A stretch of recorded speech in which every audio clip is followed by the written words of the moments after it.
तर सगळ्या बांधवांना जय शिवराय. आपल्या सगळ्यांना विनंती आहे की आपण सगळ्यांनी 6 जुलै ते 13 जुलैपर्यंत प्रत्येक जिल्ह्यात म्हणजे मी येणार आहे. 6ला हिंगोलीला आहे, 7ला परभणीला आहे, 8ला नांदेडला आहे, 9ला लातूर आहे, 10ला धाराशिव, 11ला बीड, 12ला जालना आणि 13ला छत्रपती संभाजीनगरला येतो. आपल्या सगळ्या बांधवांना विनंती की आपण अंतरवालीकडे येऊ नका. आपण सगळ्यांनी तिकडे आपण आपल्या जिल्ह्यात तयारी करा, कार्यक्रमाची तयारी करा. मीच तुमच्या जिल्ह्यात येतोय तुम्हाला भेटायला, त्यामुळे इकडे येऊ नका. मलाही आराम होईल. त्याचा अर्थ पण असा दुसरा असा आहे की उपोषण सोडल्यामुळे अंगात आग होती, थरथर अंगात आहे माझ्या, आणखीन थरथर कापतंय. तर आराम मला मिळेल.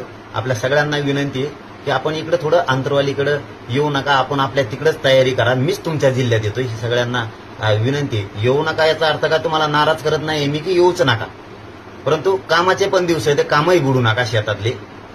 आणि आपल्या आंदोलनाची तयारी तीही पूर्ण करा. घराघरात जा आणि एकजूट दाखवा.